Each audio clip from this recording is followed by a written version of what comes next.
Sampai kapan kamu mau terjebak dalam lingkaran rasa bersalah yang tidak ada ujungnya? Kamu bangun setiap pagi dengan beban berat di dada, merasa menjadi wanita paling gagal karena ibadahmu masih berantakan dan akhlakmu masih jauh dari kata mulia.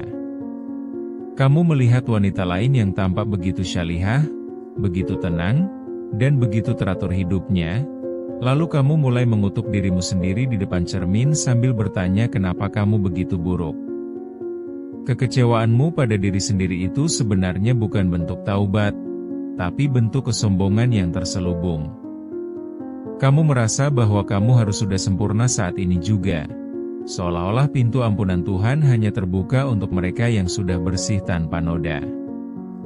Kamu terlalu sibuk meratapi siapa kamu kemarin, sampai kamu lupa bahwa hari ini adalah satu-satunya kesempatan yang kamu punya untuk tidak mengulangi kesalahan yang sama.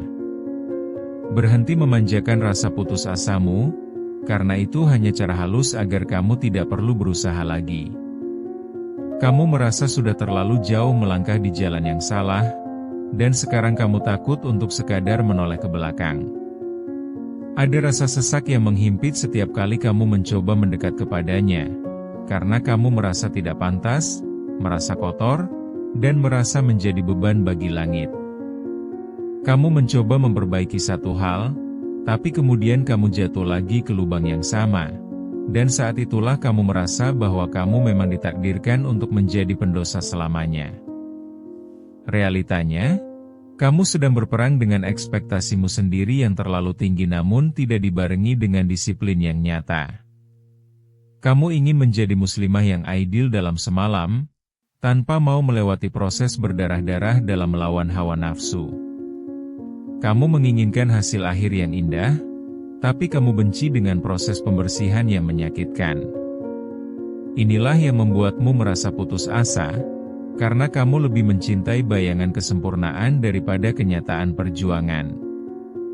Lihatlah bagaimana kamu seringkali lebih peduli pada penilaian manusia daripada penilaian Sang Pencipta. Kamu malu jika orang tahu kamu pernah jatuh, kamu takut jika dunia tahu kamu tidak sebaik yang mereka kira. Padahal, rasa malu itu seharusnya kamu tujukan kepada Allah, bukan kepada manusia yang sama-sama memiliki cacat dan celah. Kamu terobsesi dengan citra wanita syalihah di mata orang, sampai kamu lupa bahwa hakikat kesyalihan adalah tentang kejujuran antara kamu dan Tuhanmu saat tidak ada satupun mata yang melihat. Setiap kali kamu menangis karena merasa tidak mampu berubah, coba tanya pada hatimu, apakah itu tangisan penyesalan atau hanya tangisan rasa kasihan pada diri sendiri? Seringkali kita hanya merasa sedih karena kita tidak bisa menjadi seperti yang kita mau, bukan sedih karena kita telah melanggar perintahnya. Ada perbedaan besar antara rasa sedih yang membawa perubahan dan rasa sedih yang justru membuatmu semakin malas untuk bergerak. Kamu terjebak dalam overthinking tentang masa depan yang suram hanya karena masa lalu yang kelam. Kamu merasa bahwa pintu surga sudah tertutup rapat hanya karena kamu pernah mengkhianati kepercayaan atau meninggalkan kewajiban. Kamu lupa bahwa rahmat Tuhan jauh lebih luas daripada samudera dosa yang kamu kumpulkan selama bertahun-tahun. Keputusasaanmu adalah bisikan yang ingin membuatmu merasa bahwa tidak ada lagi jalan pulang bagi wanita sepertimu. Kenyataan pahitnya adalah, tidak akan ada orang yang datang untuk menarik tanganmu keluar dari kegelapan ini kecuali kamu sendiri. Kamu tidak bisa menunggu sampai kamu merasa siap, karena rasa siap itu tidak akan pernah datang jika kamu terus memberi makan rasa ragumu. Kamu hanya akan terus berputar di tempat yang sama, menangisi kegagalan yang sama, dan mengulangi pola yang sama jika kamu tidak berani menghadapi kenyataan bahwa kamu memang sedang hancur. Berhentilah bersembunyi di balik kata belum mampu atau belum siap. Kamu sebenarnya mampu, kamu hanya terlalu takut untuk terlihat gagal lagi. Kamu lebih memilih untuk tetap berada di zona nyaman dalam keputusasaan daripada harus mengambil risiko untuk mencoba dan gagal sekali lagi. Inilah tragedi terbesar dalam hidupmu, saat kamu menyerah bahkan sebelum kamu benar-benar berjuang untuk kembali. Bayangkan seorang mahasiswi yang setiap malam berjanji pada dirinya sendiri bahwa besok dia akan bangun lebih awal untuk sholat subuh dan mulai belajar dengan serius. Namun, ketika alarm berbunyi, dia mematikannya dengan rasa malas yang luar biasa dan kembali tidur sampai matahari tinggi. Saat dia terbangun, rasa bersalah itu datang menghujam, membuat seluruh harinya terasa berat dan dia merasa menjadi manusia paling tidak berguna di kampus. Dia melihat teman-temannya yang bisa membagi waktu dengan sempurna, yang bisa aktif di organisasi tapi tetap menjaga ibadahnya. Sementara dia merasa hanya bisa menunda-nunda tugas hingga menit terakhir. Dia mulai merasa bahwa dirinya memang tidak berbakat untuk jadi orang baik. Dan akhirnya dia justru semakin tenggelam dalam rasa malas karena merasa sudah terlanjur gagal dalam segala hal. Atau lihatlah seorang ibu rumah tangga yang setiap hari bergelut dengan tumpukan cucian dan tangisan anak yang tidak kunjung reda. Di tengah rasa capek yang luar biasa, dia merasa gagal menjadi istri yang lembut atau ibu yang sabar karena seringkali dia membentak anaknya hanya karena hal sepele.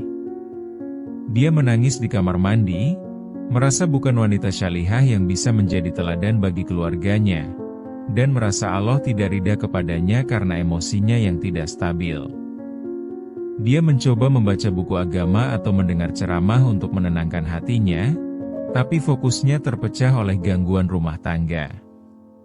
Dia merasa ibadahnya hanya formalitas, tanpa rasa, dan tidak ada bekasnya dalam perilaku sehari-hari.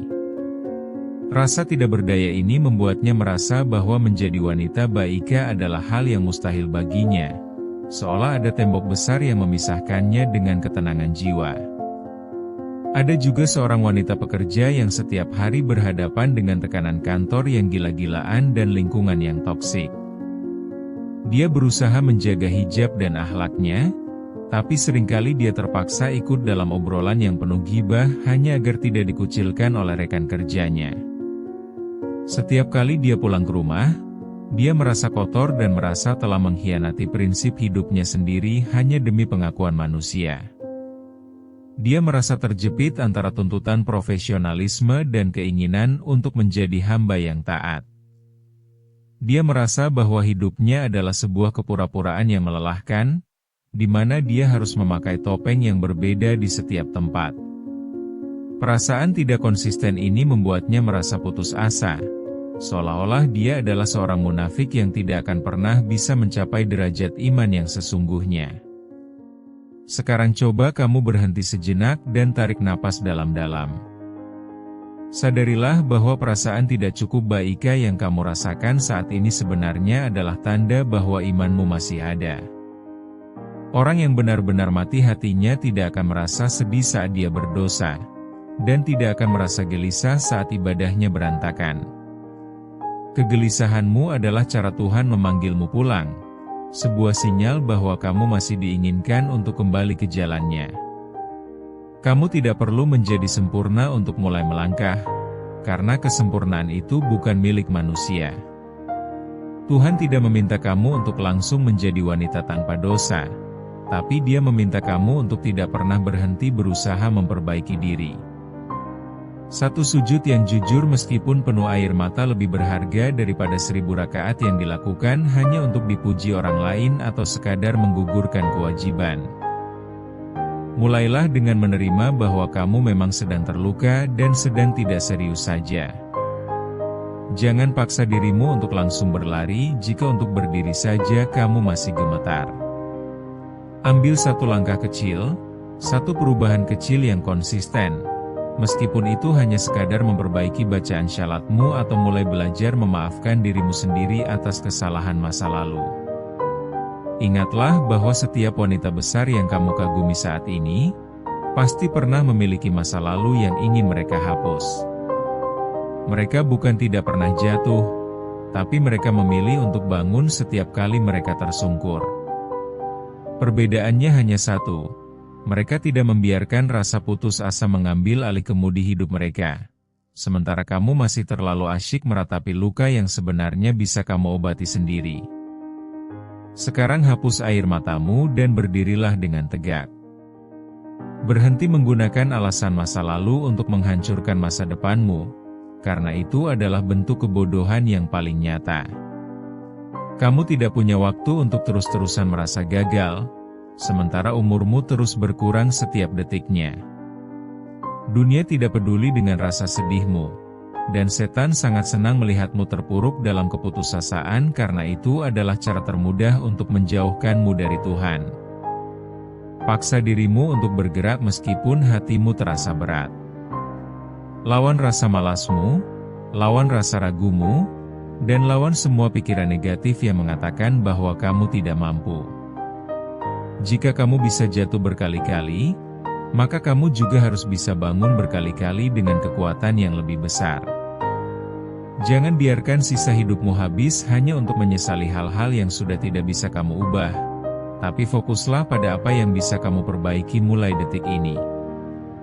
Jadilah muslimah yang kuat, yang berani menghadapi kenyataan pahit tentang dirinya namun tetap memilih untuk berjuang. Jangan pernah menyerah pada keadaan, jangan pernah menyerah pada dirimu sendiri, dan yang paling penting, jangan pernah menyerah pada rahmat Allah. Sekarang, tutup video ini, ambil wudhu, dan mulailah kembali dengan satu langkah nyata.